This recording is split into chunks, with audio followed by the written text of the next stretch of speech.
Good Shepherd has grown tremendously in recent years, and the growth has brought many challenges. Mrs. Cohen has helped to create a range of protocols and processes to improve efficiency, ensure contract compliance, and maximize revenue, which she will share with you today.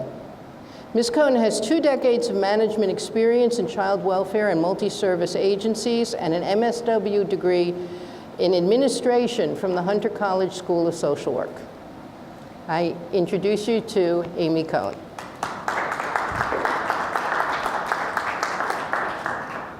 Thank you. It's an honor to be before you today. Last year, City and State invited me to be on a panel for their operations conference that talked about that government procurement challenges and managing multiple funding streams. And as a result, I guess I was invited back before you today.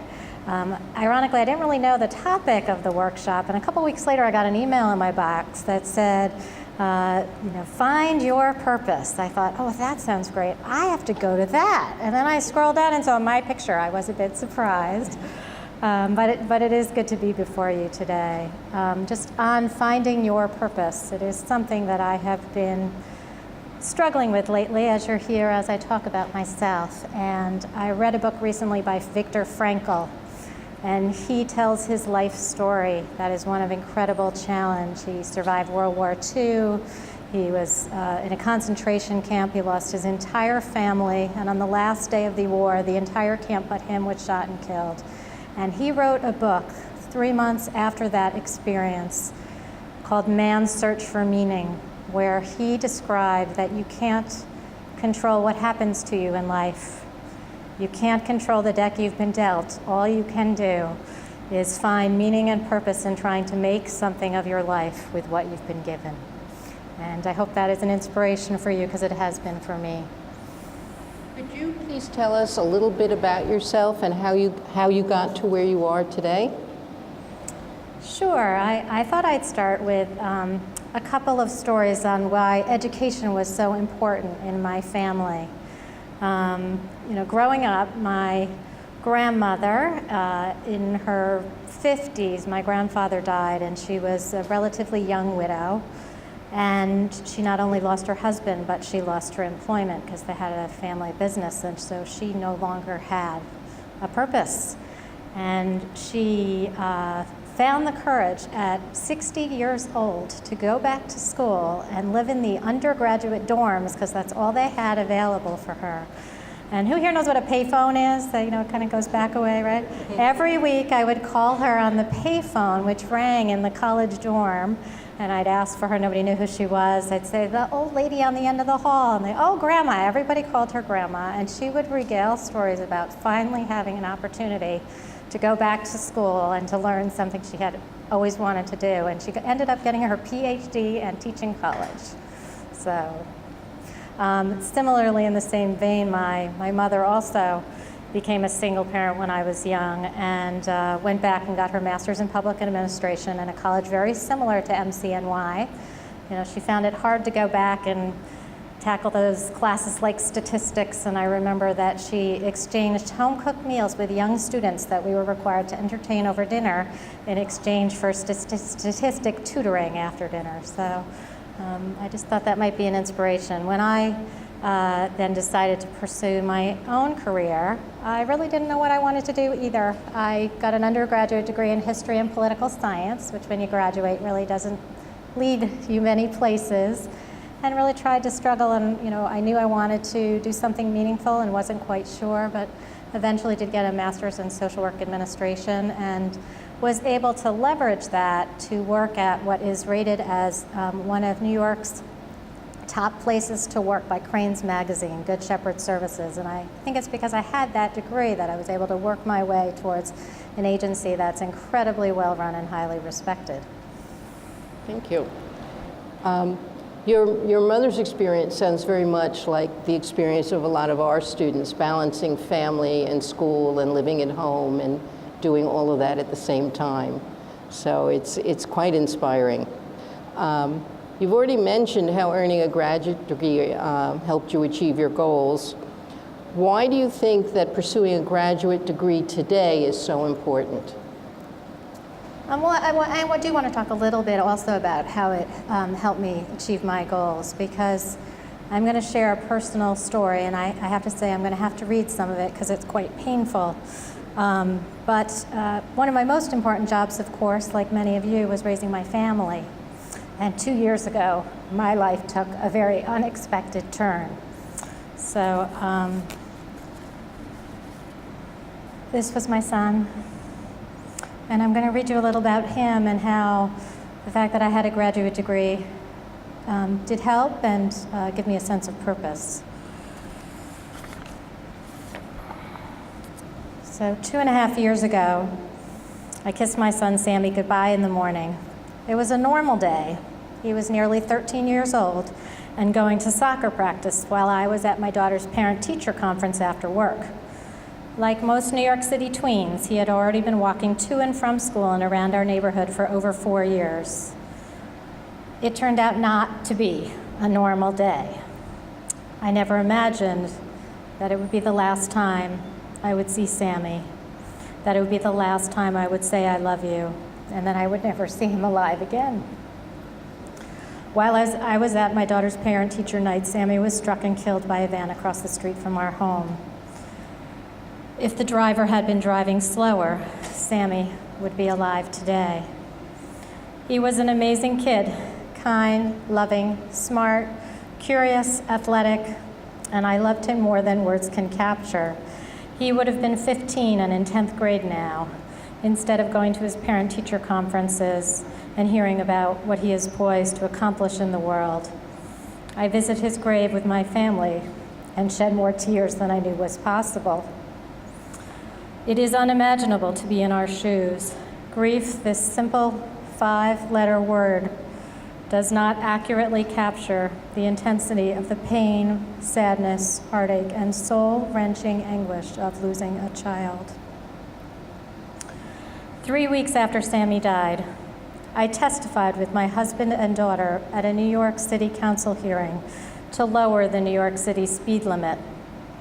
That was the first step in the formation of Families for Safe Streets, a group comprised of individuals who've lost loved ones in traffic or suffered life-altering injuries. We partnered with with Transportation Alternatives, a long-standing street safety organization, and brought together family members who'd always thought, like me, they must be the only ones suffering from this unimaginable preventable tragedy. We support one another, and we channel our grief into action. I was not able to save Sammy, but I know I have personally saved at least one life, if not more. Families for Safe Streets was instrumental in lowering the speed limit to 25 miles per hour, something that everyone said would be impossible to achieve given the dysfunction of our New York State government in Albany. Many said it would actually take years to pass. We did it in one legislative session. Apparently, that's nearly unheard of for any change in Albany. Our efforts to fight for change helped silence the petty opposition about $50 fines and minor inconveniences, and we support each other in a way no one else can. Driving 5 miles per hour more than doubles your chance of survival if you are hit, and makes crashes much less likely to occur. I know firsthand the horrors of being on the wrong side of the speed equation. A year after Sammy died, a 5-year-old boy was struck in the exact same location. He was thrown a car's length but survived because the driver was obeying the new 25 mile per hour speed limit. I take a small measure of comfort knowing that he is alive today because of our efforts. I have sadly found a new purpose, and my MSW degree in social work administration provided me with the skills, the tools to help launch a movement to give voice to the statistics, to the unimaginable suffering, and to make life-saving changes. Thank you for sharing that story.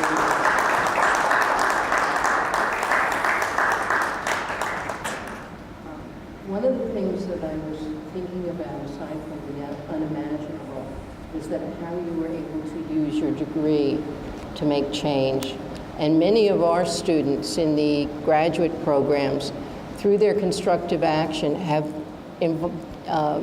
created incredible projects to make change.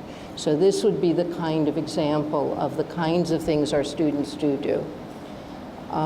So why do you think it would be important for people today to get a graduate degree? I really do think it's invaluable. I mean, it helped me launch my career, and now it's helped me launch, a second cause. And the degree in social work administration really helped provide me with the tools from starting for our first meeting. I got a list of other family members who, like me, had lost a child or a spouse or a parent or a sibling. Because I'd been a social worker, I was able to call each one and have a conversation and hear their story out, and encourage them to turn that grief into action. It helped me understand how to take those tools and bring everybody together and have our first meeting in a meaningful way that allowed people to share and understand our pain, but also realize that we needed to do something. And a degree provides that opportunity. Just to share a little more on the street safety, the United States is ranked at one of the lowest nations per capita for street safety. We are on par with the United Arab Emirates, North Korea, the Philippines, and Chile. We as an organization now have come together to give face to that number, to change our culture of driving in New York City. And I don't think I could have done it if I hadn't had this degree and had these skills and knew how to bring people together. Okay, as we begin to wrap up this session, what advice would you give to people who are looking to get a graduate degree or start graduate school? Take the risk. Be courageous. On May 1st, I am walking to Albany. It's 150 miles with other mothers whose children who have been killed to demand another change from the New York State Legislature so that we can have a speed safety camera at every school in New York City and enforce the new speed limit. If you're going to make change in your life, you have to be as crazy as that. And I do want to just end with a quote to provide you a little inspiration.